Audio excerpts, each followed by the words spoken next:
ಮಣ್ಣು. ಈ ಜಗತ್ತಿನಲ್ಲಿ ಏನೇ ಕ್ರೈಮ್ ಆಗಲಿ ಅದರ ಹಿಂದಿರೋದು ಈ ಮೂರೇ ಕಾರಣ. ಈ ಸ್ಟೋರಿ ನೋಡಿದ್ರೆ ಅದಕ್ಕೆ ಧರ್ಮವನ್ನು ಸೇರಿಸಬೇಕು. ಅಪರಾಧ ಮಾಡುವಾಗ ಪಾಪಿಗಳ ಮನಸ್ಸಲ್ಲಿ ದುರಾಸೆ, ಮೋಹ, ಆಕ್ರೋಶ, ಕಾಮ ಹೀಗೆ ಏನಿರುತ್ತೋ ಏನೋ ಆಗಬಾರದ್ದು ಆಗಿ ಸಿಕ್ಕಿಬಿದ್ದ ಮೇಲೆ ಪ್ರತಿಯೊಬ್ಬ ಅಪರಾಧಿಗೂ ಅನ್ನಿಸೋದು ಮನಸ್ಸಿನಲ್ಲಿ ಕಾಡೋ ಮೊದಲ ಮತ್ತು ಕೊನೆಯ ಪ್ರಶ್ನೆ ಒಂದೇ, ಇದೆಲ್ಲ ಬೇಕಿತ್ತ? ಗಾಂಚಲಿ ಮಾಡ್ತಿರೋ ಪಾಕ್ ಪಾತಕಿಗಳಿಗೂ ಸದ್ಯದಲ್ಲೇ ಹಾಗೆ ಅನ್ಸುತ್ತೆ. ಇದೇ ಹೊತ್ತಿನ ಸ್ಪೆಷಲ್ ಯುದ್ಧ ಫಿಕ್ಸ್ ಭಾಗ 3 ಉಗ್ರ ಸತ್ಯ. ನಾನು ಕೀರ್ತಿಶ್ರೀ.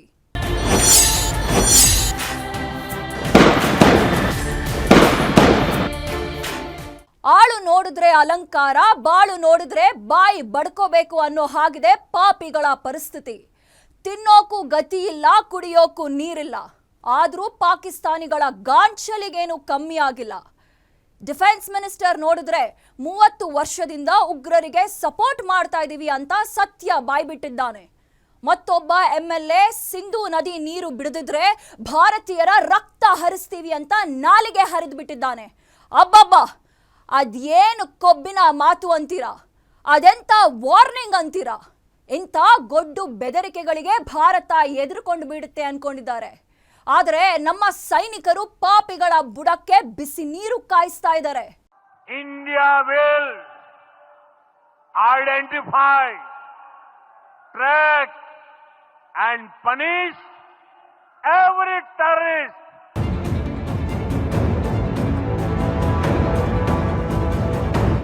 Terrorism will not go unpunished. Ganchali ಮಾತುಗಳಿಗೇನು ಕಡಿಮೆ ಇಲ್ಲ.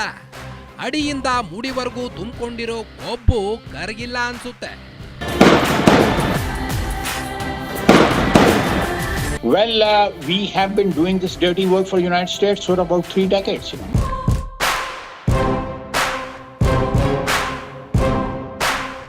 इस दरिया से हमारा पानी बहेगा या उनका खून बहेगा. ಇದೆಲ್ಲ ಯಾರಿಗೆ ಹೇಳ್ತಿದ್ದೀವಿ, ಇಷ್ಟೆಲ್ಲ ಯಾಕೆ ಹೇಳ್ತೀವಿ ಅಂತ ನಿಮಗೆ ಆಗಲೇ ಗೊತ್ತಾಗಿರುತ್ತೆ ಬಿಡಿ. ಭಾರತಕ್ಕೆ ಮಗ್ಲಲ್ಲೇ ಇದ್ಕೊಂಡು ಮಗ್ಗಲ ಮುಳ್ಳಾಗಿ ಚುಚ್ಚುತ್ತಿರೋ ಈ ಪಾಪಿ ಪಾಕಿಸ್ತಾನಕ್ಕೆ ನಾಯಿನ ಕರ್ಕೊಂಡೋಗಿ ಸಿಂಹಾಸನದ ಮೇಲೆ ಕೂರಿಸಿದ್ರು ತನ್ನ ಬುದ್ಧಿ ಬಿಡಲ್ಲ ಕಣ್ರಿ. ಹಾಗೆ ಜಗತ್ತೇ ಬದಲಾದ್ರೂ ಈ ಪಾಪಿ ಪಾಕಿಸ್ತಾನ ತನ್ನ ನರಿ ಬುದ್ಧಿ ತೋರಿಸೋದು ಮಾತ್ರ ಬಿಡಲ್ಲ. ಎಲ್ಲ ದೇಶಗಳು ಅಭಿವೃದ್ಧಿ ಬಗ್ಗೆ ಯೋಚನೆ ಮಾಡಿದ್ರೆ ಇದೊಂದು ದೇಶ ಮಾತ್ರ ಪ್ರಪಂಚದ ನೆಮ್ಮದಿಯನ್ನ ಹೇಗೆ ಹಾಳು ಮಾಡಬೇಕು ಅಂತ ಯೋಚನೆ ಮಾಡುತ್ತೆ. ಪಕ್ಕದಲ್ಲಿರೋ ಭಾರತದ ಬಗ್ಗೆ ಯೋಚನೆ ಮಾಡಿದಷ್ಟು ತಮ್ಮ ರಾಷ್ಟ್ರದ ಬಗ್ಗೆ ಪಾಕಿಗಳು ಯೋಚನೆ ಮಾಡಿಬಿಟ್ಟಿದ್ರೆ ತಿರ್ಪೆ ಎತ್ಕೊಂಡು ತಿನ್ನೋಗತಿ ಬರ್ತಿರ್ಲಿಲ್ಲ.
Well, we have been doing this dirty work for the United States for about 3 decades.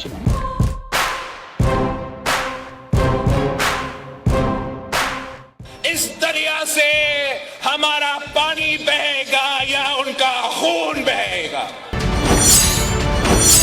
ಭಾರತದೊಳಗೆ ಉಗ್ರರನ್ನ ಚೂ ಬಿಟ್ಟಿದ್ದೇ ನಾವು. 30 ವರ್ಷದಿಂದ ಭಯೋತ್ಪಾದಕರಿಗೆ ಸಪೋರ್ಟ್. ಕೊನೆಗೂ ಸತ್ಯ ಒಪ್ಪಿಕೊಂಡ ಪಾಕ್ ಮಿನಿಸ್ಟರ್. ಬಾಕಿಗಳ ನಾಲಿಗೆ ನಿಜಕ್ಕೂ ನಾಲಿಗೆ ಅಲ್ಲ ಕಣ್ರಿ, ಕಾಲು ಒರೆಸೋ ಹಳೆ ಮ್ಯಾಟು. ವಿಚಿತ್ರ ಏನಂದ್ರೆ ಹಳೆ ಮ್ಯಾಟ್ನಲ್ಲೂ ಸತ್ಯ ಹೊರಬಿದ್ದಿದೆ. ಜಮ್ಮು ಕಾಶ್ಮೀರದಲ್ಲಿ ಮಾತ್ರವಲ್ಲ, ಭಾರತದ ಯಾವುದೇ ಮೂಲೆಯಲ್ಲಿ ಆಗಿರಲಿ, ಎಲ್ಲೇ ಟೆರರಿಸ್ಟ್ ಅಟ್ಯಾಕ್ ಆದ್ರೂ, ಉಗ್ರರ ಚಟುವಟಿಕೆಗಳು ನಡೆದ್ರೂ ಅದರಿಂದೇ ಪಾಕಿಸ್ತಾನದ ಕೈವಾಡ ಇದ್ದೇ ಇರುತ್ತೆ.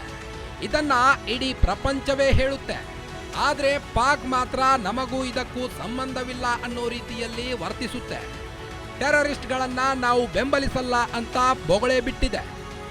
ಆದ್ರೂ ಸತ್ಯ ಇವತ್ತಲ್ಲ ನಾಳೆ ಹೊರ ಬರಲೇಬೇಕಲ್ಲ, ಅದು ಕೊನೆಗೂ ಬಂದೇ ಬಿಟ್ಟಿದೆ. The things cooled down then, and now again the same thing is. You do admit, sir, that Pakistan has had a long history of backing and supporting and training and funding these terrorist organizations. Well, we have been doing this dirty work for the United States for about 3 decades, and West, including Britain. So that's your argument that even though no, that was a mistake, and we suffered for that, and that is why you are saying this to me. If we had not joined the war against Soviet Union and later on the war after 9/11, this Pakistan's track record, was not unimpeachable track record. ಕೇಳಿದ್ರಲ್ಲ, ಒಂದಲ್ಲ ಎರಡಲ್ಲ, ಬರೋಬ್ಬರಿ 30 ವರ್ಷದಿಂದ ಉಗ್ರರಿಗೆ Pakistan support ಮಾಡಿಕೊಂಡು ಬರ್ತಿದೆ. ಏನೇನು ಬೇಕೋ ಎಲ್ಲ ಸವಲತ್ತುಗಳನ್ನ ಪೂರೈಸುತ್ತಿದ್ದೇವೆ, ಭಯೋತ್ಪಾದಕರಿಗೆ ಫಂಡಿಂಗ್ ಮಾಡ್ತಿದ್ದೇವೆ ಅಂತ ಹೇಳಿದ್ದಾರೆ. ಅಂದಾಗೆ ಇಂತಹ ಸ್ಫೋಟಕ ಸತ್ಯ ಒಪ್ಕೊಂಡಿರೋದು ಬೇರೆ ಯಾರೂ ಅಲ್ಲ, ಪಾಕ್ ಡಿಫೆನ್ಸ್ ಮಿನಿಸ್ಟರ್ ಖವಾಜಾ ಆಸಿಫ್.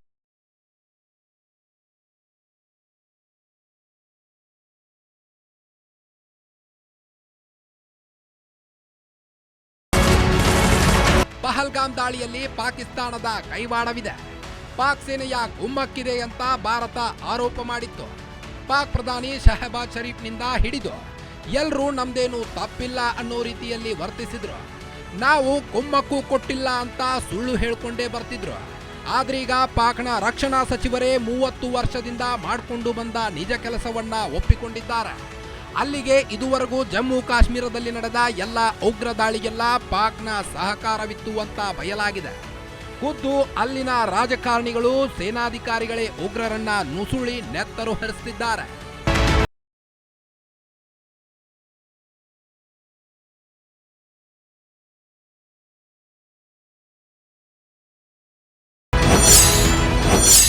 ನೀರು ಹರಿಯದಿದ್ದರೆ ಭಾರತೀಯರ ರಕ್ತ ಹರಿಯುತ್ತೆ. ನಾಲಿಗೆ ಹರಿಬಿಟ್ಟ ಬಿಲಾವಲ್ ಭುಟ್ಟೋ ಜರ್ದಾರಿ. ಪಹಲ್ಗಾಮ್ ದಾಳಿಗೆ ಭಾರತ ಪ್ರತಿಕಾರ ತೀರಿಸಿಕೊಳ್ಳೋಕೆ ಮುಂದಾಗಿದೆ. ನೆರೆ ವೈರಿ ಪಾಕಿಸ್ತಾನಕ್ಕೆ ಹೇಗೆಲ್ಲ ಹೊಡೆತ ಕೊಡಬೇಕು ಅದನ್ನ ಕೊಡ್ತಿದೆ. ಸದ್ಯ ಪಾಕಿಸ್ತಾನದ ಜೊತೆಗಿನ ಸಿಂಧೂ ನದಿ ನೀರು ಒಪ್ಪಂದವನ್ನು ಭಾರತ ಸ್ಥಗಿತಗೊಳಿಸಿದೆ. ಈಗಾಗಲೇ ಪಾಕಿಸ್ತಾನಕ್ಕೆ ನೀರು ಹರಿಯುವುದನ್ನು ನಿಲ್ಲಿಸಿ ಸಮರಕ್ಕೆ ಸಜ್ಜಾಗಿದೆ. ಭಾರತದ ಈ ನಿರ್ಧಾರಕ್ಕೆ ಪ್ರತಿಯಾಗಿ ಪಾಕಿಸ್ತಾನ್ ಪೀಪಲ್ಸ್ ಪಾರ್ಟಿ ಅಧ್ಯಕ್ಷ ಬಿಲಾವಲ್ ಭುಟ್ಟೋ ಜರ್ದಾರಿ ಬಹಿರಂಗವಾಗಿ ಬೆದರಿಕೆ ಹಾಕಿದ್ದಾರೆ. सखर में इसी सिंधु दरिया के साथ खड़े होके भारत को कहना चाहूंगा कि सिंधु हमारा है और सिंधु हमारा रहेगा. या इस दरिया से हमारा पानी बहेगा या उनका खून बहेगा. ನೋಡಿದ್ರಾ ಈತನ ಗಾಂಚಾಲಿನ?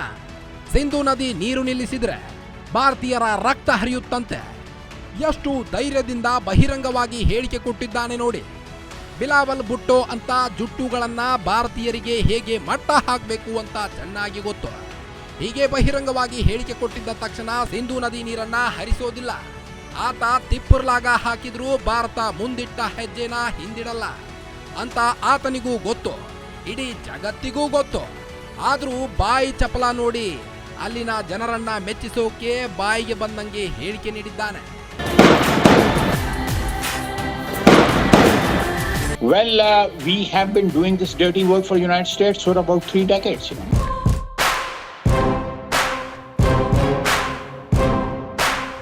इस दरिया से हमारा पानी बहेगा या उनका खून बहेगा।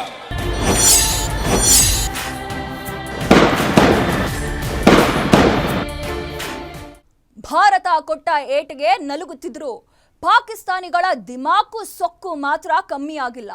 ಸಿಂಧು ನೀರಿಗೆ ಬ್ರೇಕ್ ಹಾಕಿದ ಮೇಲೆ ಮಿನಿಸ್ಟರ್ ಎಂಎಲ್ಎಗಳಷ್ಟೇ ಅಲ್ಲ, ಮುಂಬೈ ದಾಳಿಯ ಮಾಸ್ಟರ್ ಮೈಂಡ್ ಭಯೋತ್ಪಾದಕ ಕೂಡ ಭಾರತಕ್ಕೆ ವಾರ್ನಿಂಗ್ ಕೊಟ್ಟಿದ್ದಾನೆ. ನೀವು ನೀರು ನಿಲ್ಲಿಸಿದ್ರೆ ನಾವು ಉಸಿರಿ ನಿಲ್ಲಿಸ್ತೀವಿ ಅಂತ ಚಾಲೆಂಜ್ ಹಾಕಿದ್ದಾನೆ. ಆ ಉಗ್ರರ ಜಾತಕ ಜಾಲಾಡಿರೋ ಯೋಧರು ಜನ್ಮ ಜಾಲೋಡೋಕೆ ರೆಡಿಯಾಗಿದ್ದಾರೆ. ಸದ್ಯದಲ್ಲೇ ಯಾರ ಉಸಿರು ನಿಲ್ಲುತ್ತೆ ಅಂತ ತೋರಿಸ್ತಾರೆ.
ಹಫೀಜ್ ಸಯೀದ್ ಮೋಸ್ಟ್ ವಾಂಟೆಡ್ ಉಗ್ರ, 26 ಬಾರ್ 11 ಮುಂಬೈ ದಾಳಿಯ ಮಾಸ್ಟರ್ ಮೈಂಡ್, ನೂರಾರು ಜನರ ಪ್ರಾಣ ತೆಗೆದ ರಾಕ್ಷಸ. ಇನ್ನೊಂದು ವಿಚಾರ ಏನಂದ್ರೆ ಲಷ್ಕರ್ ಎ ತೊಯ್ಬಾ ಅನ್ನೋ ಉಗ್ರ ಸಂಘಟನೆಯ ಲೀಡರ್. ಪಹಲ್ಗಾಮ್ ದಾಳಿಯ ಬೆನ್ನತ್ತಿರೋ ಭಾರತೀಯ ಗುಪ್ತಚರ ಇಲಾಖೆ ಸ್ಫೋಟಕ ಮಾಹಿತಿಯನ್ನ ಕಲೆಕ್ಟ್ ಮಾಡಿದೆ. ಹೌದು, ಜಮ್ಮು ಮತ್ತು ಕಾಶ್ಮೀರದ ಪಹಲ್ಗಾಮ್ನಲ್ಲಿ ನಡೆದ ಭೀಕರ ಭಯೋತ್ಪಾದಕ ದಾಳಿಯಲ್ಲೇ ಲಷ್ಕರ್ ಎ ತೊಯ್ಬಾ LET ಸಂಘಟನೆಯ ಮುಖ್ಯಸ್ಥ ಹಫೀಜ್ ಸಯೀದ್ನ ಪಾತ್ರ ಇರೋದು ಬಯಲಾಗಿದೆ. ಪಹಲ್ಗಾಮ್ ದಾಳಿಯ ಯೋಜನೆಯಲ್ಲಿ ಹಫೀಜ್ ಸಯೀದ್ ಪ್ರಮುಖ ಪಾತ್ರ ನಿರ್ವಹಿಸಿದ್ದಾನೆ ಅಂತ ಗುಪ್ತಚರ ಸಂಸ್ಥೆಗಳು ಪತ್ತೆ ಮಾಡಿವೆ. ರಾಜಾರೋಷವಾಗಿ ಓಡಾಡ್ಕೊಂಡಿರೋ ಹಫೀಜ್ ಸಯೀದ್ ಭಾರತಕ್ಕೆ ವಾರ್ನಿಂಗ್ ಕೊಟ್ಟಿದ್ದಾನೆ. तू कहेगा कि पाकिस्तान का पानी रोकेंगे, कश्मीर के अंदर डैम बना के तुम पाकिस्तान के पानी को रोकोगे, पाकिस्तान की ज़राअत सनत का खात्मा करके पाकिस्तान की मईशत तबाह करके सीपैक के मंसूबे नाकाम करने के लिए तू बड़के मारेगा और तू चाहेगा हम चुप रहे। सुन, अगर तू पानी बंद करेगा इंशाअल्लाह हम तेरी सांस बंद करेंगे, इन दरियाओं में फिर खून बहेगा। ನೀವು ನೀರು ನಿಲ್ಲಿಸಿದ್ರೆ ನಾವು ಉಸಿರು ನಿಲ್ಲಿಸ್ತೇವೆ ಅಂತ ಭಯೋತ್ಪಾದಕ ಹಫೀಜ್ ವಾರ್ನಿಂಗ್ ಕೊಟ್ಟಿದ್ದಾನೆ. ಪಹಲ್ಗಾಮ್ದಲ್ಲಿ 30ಕ್ಕೂ ಅಮಾಯಕರ ನೆತ್ತರು ಹರಿಸಿದ್ದಲ್ಲದೆ ನೀರಿಗಾಗಿಯೂ ರಕ್ತ ಹರಿಸ್ತೀವಿ ಅಂತ ಬಹಿರಂಗವಾಗಿಯೇ ಹೇಳಿಕೆ ನೀಡಿದ್ದಾನೆ. ಅದ್ಯಾವಾಗ ಪಹಲ್ಗಾಮ್ ದಾಳಿಯಲ್ಲಿ ಉಗ್ರ ಹಫೀಜ್ ಸಯೀದ್ ಕೈವಾಡ ಇರೋದು ಪತ್ತೆಯಾಗ್ತಿದ್ದಂತೆ ಆತನಿಗೆ ಹೆಡೆಮುರಿ ಕಟ್ಟೋಕೆ ಸೈನಿಕರು ರೆಡಿಯಾಗಿದ್ದಾರೆ. ಮೈಕ್ ಮುಂದೆ ರಕ್ತ ಹರಿಸ್ತೀವಿ ಅಂತ ಬಡ್ಕೊಳ್ತಿರೋ ಹಫೀಜ್ಗೆ ಸದ್ಯದಲ್ಲೇ ಸಮಾಧಿ ಕಟ್ಟೋ ಸಾಧ್ಯತೆ ಇದೆ.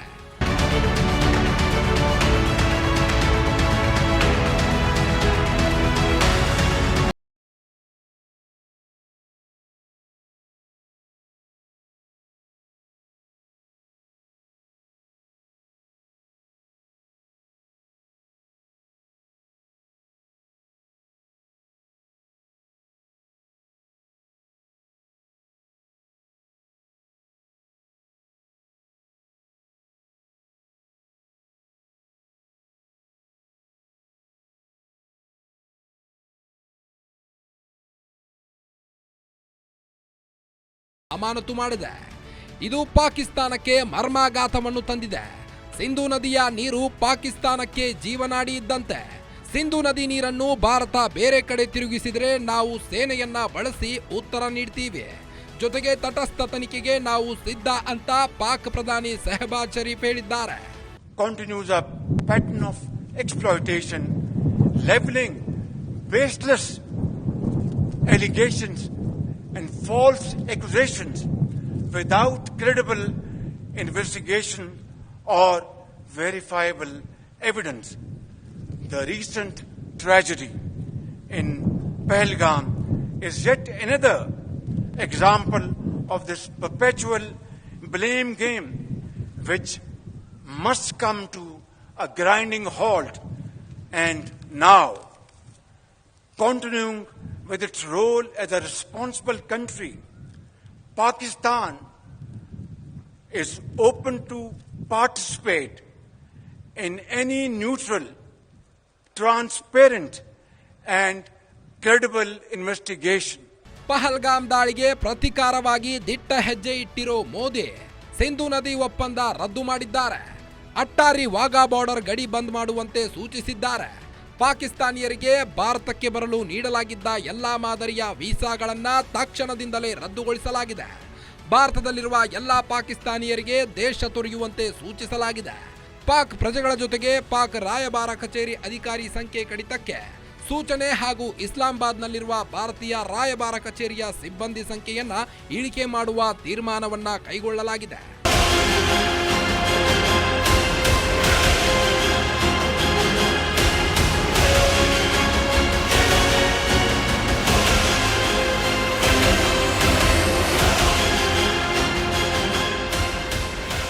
ಭಾರತ ಮತ್ತು ಪಾಕಿಸ್ತಾನ ರಾಜತಾಂತ್ರಿಕ ಕಚೇರಿಗಳನ್ನು ಕೆಲವನ್ನು ಮುಚ್ಚಲು ನಿರ್ಧರಿಸಲಾಗಿದೆ. ಇವುಗಳ ಸಂಖ್ಯೆಯನ್ನು 55ರಿಂದ 30ಕ್ಕೆ ಇಳಿಸಲಾಗಿದೆ. ಇಸ್ಲಾಮಾಬಾದ್ನಲ್ಲಿರುವ ಭಾರತೀಯ ರಾಜತಾಂತ್ರಿಕ ಕಚೇರಿಯ ಅಧಿಕಾರಿಗಳನ್ನ ವಿಶೇಷವಾಗಿ ನೌಕಾಪಡೆ, ವಾಯುಪಡೆ ಹಾಗೂ ಭೂಸೇನಾ ಸಲಹೆಗಾರರನ್ನು ಕೂಡಲೇ ವಾಪಸ್ ಕರೆಸಿಕೊಳ್ಳಲಾಗ್ತಿದೆ. ಹೀಗೆ ಏಟು ಮೇಲೆ ಏಟು ಕೊಡ್ತಿರೋದ್ರಿಂದ ಪಾಕಿಸ್ತಾನಕ್ಕೆ ದಿಕ್ಕೇ ತೋಚದಂತಾಗಿದೆ. ಮುಂದೇನು ಮಾಡಬೇಕು ಅಂತ ಗೊತ್ತಾಗದೆ ತಟಸ್ಥ ತನಿಖೆಗೆ ನಾವು ಸಿದ್ಧ ಅಂತ ಹೇಳಿಕೊಂಡಿದೆ.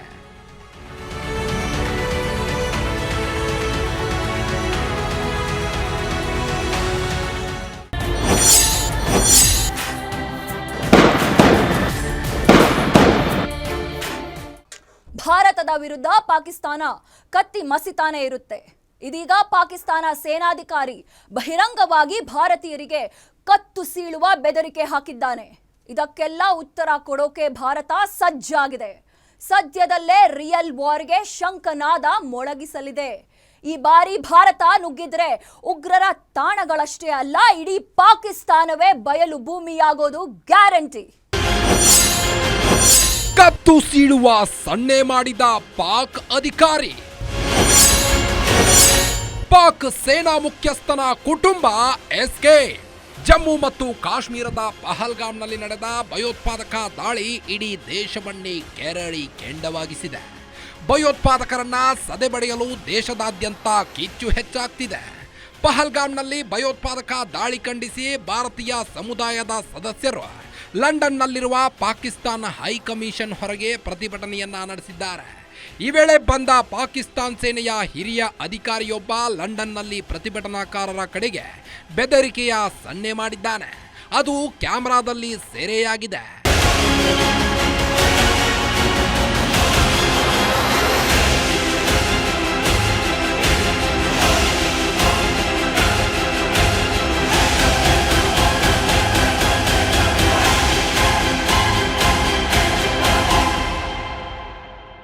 ಈ ವಿಡಿಯೋ ನೋಡಿ. ಇದು ಲಂಡನ್ನಲ್ಲಿರೋ ಹೈಕಮಿಷನ್ ಕಚೇರಿ. 500ಕ್ಕೂ ಹೆಚ್ಚು ಬ್ರಿಟಿಷ್ ಹಿಂದೂಗಳು ಪಾಕಿಸ್ತಾನದ ರಾಯಭಾರಿ ಕಚೇರಿ ಮುಂದೆ ಪ್ರತಿಭಟನೆಯನ್ನ ನಡೆಸುತ್ತಿದ್ದಾರೆ. ಪಹಲ್ಗಾಮ್ ಭಯೋತ್ಪಾದಕ ದಾಳಿಯನ್ನು ಖಂಡಿಸಿ ಭಾರತದ ಧ್ವಜ, ಬ್ಯಾನರ್ಗಳು ಮತ್ತು ಪ್ಲೇ ಕಾರ್ಡ್ಗಳನ್ನು ಹಿಡಿದು ಆಕ್ರೋಶವನ್ನ ವ್ಯಕ್ತಪಡಿಸಿದರು. ಇದೇ ವೇಳೆ ಪಾಕಿಸ್ತಾನ್ ಸೇನೆ ಮತ್ತು ವಾಯು ಸಲಹೆಗಾರ ಕರ್ನಲ್ ತೈಮೂರ್ ರಹತ್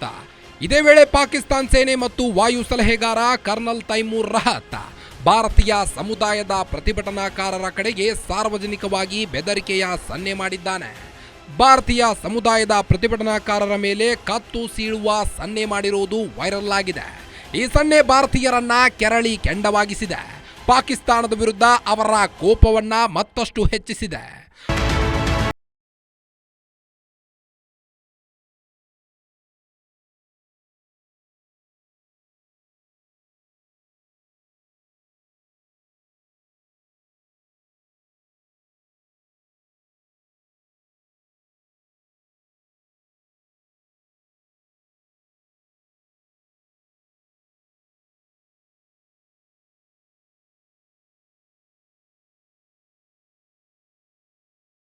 ಪಾಕಿಸ್ತಾನ ಈಗ ಮಾಡೋದು ಮಾಡಿಬಿಟ್ಟು ತಾರಾಗುಟ್ಟಿ ಹೋಗಿದೆ.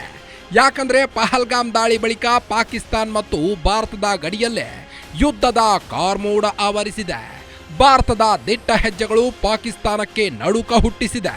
ಭಾರತ ಯಾವಾಗ ಬೇಕಾದರೂ ಅಟ್ಯಾಕ್ ಮಾಡಬಹುದು, ಉಗ್ರರ ನಿರ್ನಾಮ ಮಾಡಬಹುದು, ಜೊತೆಗೆ ಉಗ್ರರಿಗೆ ಸಪೋರ್ಟ್ ಮಾಡಿದ ಪಾಕಿಗಳಿಗೂ ಬುದ್ಧಿ ಕಲಿಸಬಹುದು ಅಂತ ಜಗತ್ತೇ ಕಾಯ್ತಿದೆ. ಹೀಗಾಗಿ ಪಾಕ್ ಸೇನಾ ಮುಖ್ಯಸ್ಥ ಜನರಲ್ ಆಸಿಂ ಮುನೀರ್ ಹೆದರಿಕೊಂಡಿದ್ದಾನೆ. ತನ್ನ ಕುಟುಂಬವನ್ನ ಪಾಕ್ನಿಂದ ಬ್ರಿಟನ್ ಮತ್ತು ನ್ಯೂ ಜೆರ್ಸಿಗೆ ಶಿಫ್ಟ್ ಮಾಡಿದ್ದಾನೆ.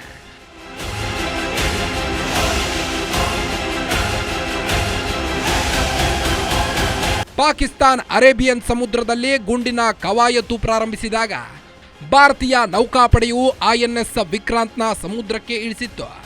INS ವಿಕ್ರಾಂತ್ನಲ್ಲಿ MiG 29K ಯುದ್ಧ ವಿಮಾನಗಳು ಮತ್ತು ದಾಳಿ ಹೆಲಿಕಾಪ್ಟರ್ಗಳನ್ನು ನಿಯೋಜಿಸಲಾಗಿತ್ತು. ಅಟ್ಯಾಕ್ ಮಾಡೋದಕ್ಕಾಗಿ ಎಲ್ಲ ಪ್ರಿಪರೇಷನ್ ಆಗಿದೆ ಅಂತ ಪಾಕ್ ಸೇನಾ ಮುಖ್ಯಸ್ಥ ಜನರಲ್ ಆಸಿಂ ಮುನೀರ್ ಬೆದರಿದ್ದಾನೆ. ತನ್ನ ಕುಟುಂಬಕ್ಕೆ ಏನೂ ಆಗಬಾರದು ಅಂತ ಖಾಸಗಿ ಏರ್ಕ್ರಾಫ್ಟ್ಗಳಲ್ಲಿ ವಿದೇಶಕ್ಕೆ ಕಳುಹಿಸಿದ್ದಾನೆ ಅನ್ನೋ ಮಾಹಿತಿ ಕೂಡ ಈಗ ಲಭ್ಯವಾಗ್ತಾ ಇದೆ. ಅದೆಲ್ಲೇ ಅಡಗಿ ಕೂತಿರ್ಲಿ, ಭಾರತ ಬಿಡಬೇಕಲ್ಲ, ಆ ಭಯವೇ ಈಗ ಪಾಕಿಸ್ತಾನಕ್ಕೆ ನಿದ್ದೆಗೆಡಿಸಿದೆ.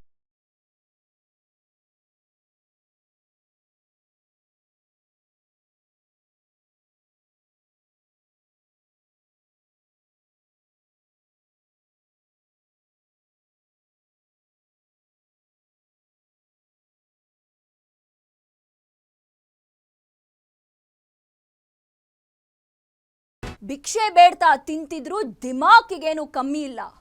ಹೀಗಿದ್ರೂ ಅಲ್ಲಿನ ರಾಜಕಾರಣಿಗಳು ಉಗ್ರರ ಗಾಂಚಲಿ ಮಾತುಗಳಿಗೇನು ಬರವಿಲ್ಲ.